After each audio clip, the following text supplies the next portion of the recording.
Stroke sa mata? Meron bang ganon? Panoorin mo ang video nito hanggang sa huli. Hi mga idol, ako si Doc Doms. And welcome back to my channel. Para sa mga bago lang sa channel ko, I'm a board-certified ophthalmologist and a retina specialist here in the Philippines.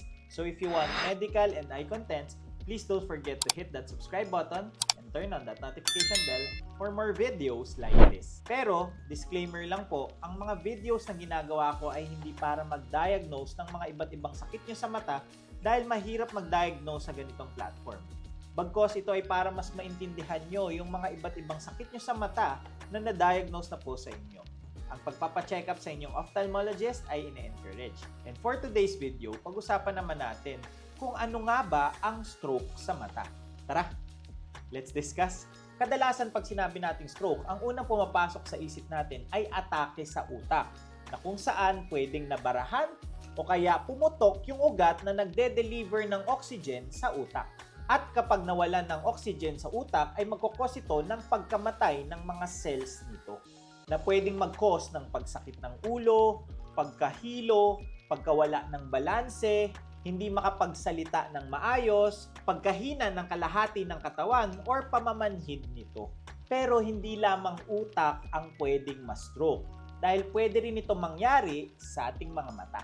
Ito yung tinatawag na retinal vascular occlusion. Ito yung kondisyon din na nababarahan din ang ugat sa mata na naaapektuhan ang pagdaloy ng dugo sa retina. May dalawang pangunahing uri nito. Depende kung anong ugat ang naapektuhan, kung arteries ba o veins. Ang retina ay isang bahagi ng mata na parang film ng camera na kumukuha ng mga images at tinatransmit ito papunta sa ating mga utak para makakita tayo ng malinaw. At maraming ugat or blood vessels dito, na kung saan pwede rin itong mabarahan at kapag ito'y nabarahan ay kukulangin ng oxygen at sustansya ang ating mga retina. Dahil dito, namamatay ang mga cells ng retina sa loob lamang ng minuto o kaya hanggang ilang oras, na kung hindi maagapan ay pwedeng mag-lead sa permanenteng pagkabulag. Karaniwan ang eye stroke ay nagdudulot ng biglaan at walang sakit na pagkawala ng paningin sa isang mata. Pwedeng partial lamang na parang may kurtinang nakaharang sa iyong mga paningin o kaya naman ay pwedeng total or kabuuan ng iyong paningin ay pwedeng mawala. Ito ay depende sa kung anong uri ng blood vessel ang nabarahan. May dalawang pangunahing klase kasi ng blood vessels sa retina ang pwedeng maapektuhan. Yung tinatawag na retinal artery occlusion at retinal vein occlusion. Ang retinal artery occlusion ay ang pagbara ng arteries or yung ugat na nagdadala ng oxygen papunta sa retina. Pwede itong tawaging central retinal artery occlusion or CRAO, na kung saan buong central retinal artery ang nabarahan na magkukos ng biglaan at walang sakit na pagkawala ng paningin. Ito ang pinaka-emergency at may hinahabol na oras sa lahat ng occlusion na kailangan mabigyan kaagad ng tamang management dahil kung hindi ay pwedeng mag-lead sa permanenteng pagkabulag. Pwede rin naman yung tinatawag na branch retinal artery occlusion na kung saan sanga lamang or branch lamang ng central retinal artery ang naapektuhan nito. Kaya partial lang din ang pwedeng maapektuhan sa iyong paningin na parang merong kurtinang nakaharang dito. Tulad ng retinal artery occlusion ay pwede rin naman maapektuhan ang mga retinal veins.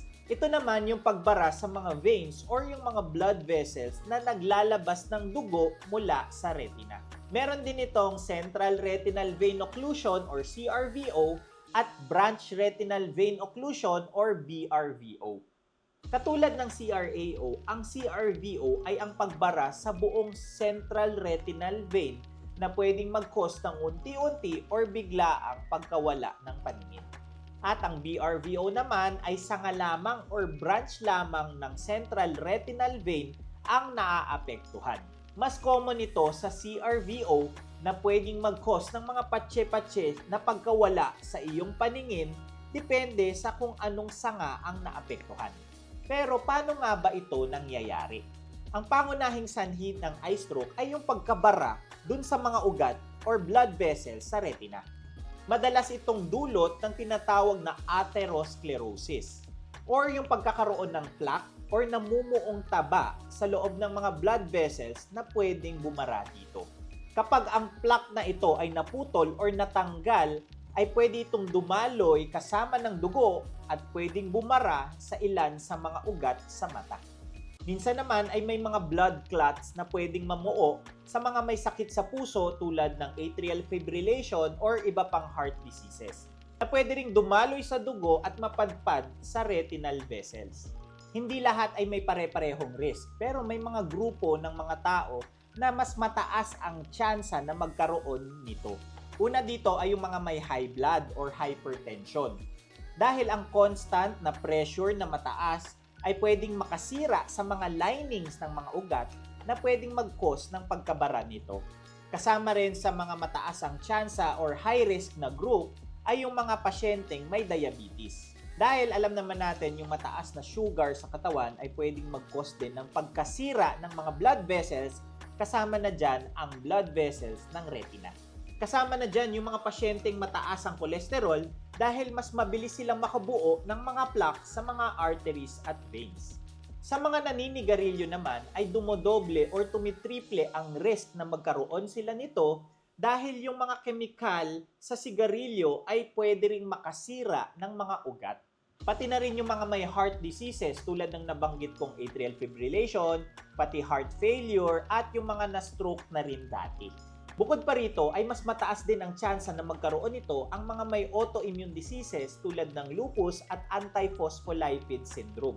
Ito ay dahil sa abnormal na pamumuo ng mga dugo nila. At minsan, yung mga may severe dehydration din ay pwedeng maging factor din dahil mas nagiging malapot ang concentration ng kanilang mga dugo. So, ano naman yung mga simptomas na pwedeng maramdaman sa eye stroke?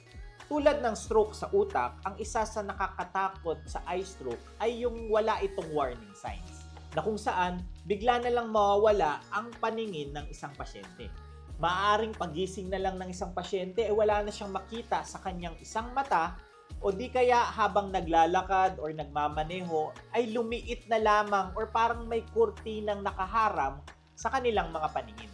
Ang ilan naman ay nakakaranas ng mga flickering na lights bago sila mawala ng tuluyan ng paningin. Kung minsan naman ay temporaring bigla ang mawawala ang iyong paningin tapos lilinaw din naman. Ito yung tinatawag na amaurosis fugax. Pero parang ito na yung magiging warning sign mo dahil pwede itong masundan ng permanenteng eye stroke. Kahit na nakakabulag ang eye stroke ay kahit papano meron itong konting advantage dahil pwede itong maging warning sign ng mga mas delikadong sakit tulad ng stroke at heart attack. Dahil alam na natin na may mga namumuong mga plaques na bumara sa mata na pwede rin in the future ay bumara sa ibang parte ng katawan tulad ng utak at puso.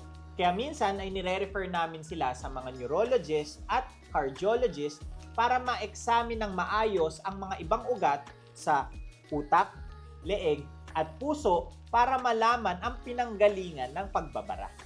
At para makasigurado na hindi at risk ang pasyente sa mas malalang atake in the future. So, paano ito magagamot? Ang eye stroke ay isang emergency. Kaya dapat kapag nakaramdam ka ng biglaan na walang sakit na pagkalabo ng iyong mga mata, ay dapat dumiretso ka na kagad sa emergency room. O di kaya sa isang ophthalmologist para ma-examine kagad at magawan kagad ng paraan dahil meron tayong hinahabol na oras. May mga pagkakataon na kapag naagapan doon sa oras na dapat siya'y matingnan, ay bumabalik kahit papano ang kanyang paningin. Pero sa karamihan ng kaso ay nagiging permanent na ang damage at wala nang magagawa dahil hindi ito nahabol sa oras na dapat ito matingnan. Kaya ang pinakamabisang gamutan pa rin dito ay ang prevention. So kung meron kang mga sakit tulad ng high blood, diabetes, mataas na kolesterol, sakit sa puso, autoimmune diseases, ay kailangan dapat nakokontrol ito ng inyong mga doktor. Siguraduhin na regular ang check-up para makasigurado na nasa normal ang iyong laboratorio. Iwasan ang paninigarilyo, panatilihin ang normal na timbang, tamang pagkain at pag-ehersisyo ang ilan sa mga pwedeng makatulong para maiwasan ang stroke. Regular din na magpa-check up sa inyong mga ophthalmologist, lalo na kung mataas ang risk mo magkaroon ng stroke dahil minsan sa simpleng eye examination ay pwede itong maagapan. Tandaan na kapag naagapan ng isang senyales ay pwede nitong maiwasan ang malalang komplikasyon. Ang eye stroke ay hindi kasing kilala ng mga ibang sakit sa mata tulad ng katarata o glaucoma, pero ang epekto nito ay kasing seryoso. Sa loob lamang ng minuto ay pwedeng mawala ang inyong mga paningin at hindi na maibalik pa.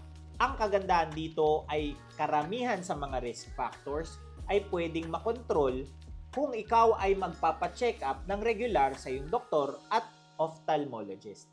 At huwag nating ipasawalang bahala yung mga biglaang paglabo ng paningin dahil mas mainam pa rin na ito ay maagapan. Kung meron kayong mga kilala na nagkaroon na ng eye stroke o merong mga high risk na magkaroon nito, ay i-share nyo lamang ang video na ito sa kanila. And that's it for today's video. Ngayon, alam nyo na yung sakit na stroke sa mata. Please don't forget to like, comment kung may mga questions or suggestions kayong topics, subscribe, and hit that notification bell for more medical and eye contents. Ngayon, mas may alam ka na. Ako po si Doc Doms. See you on my next video.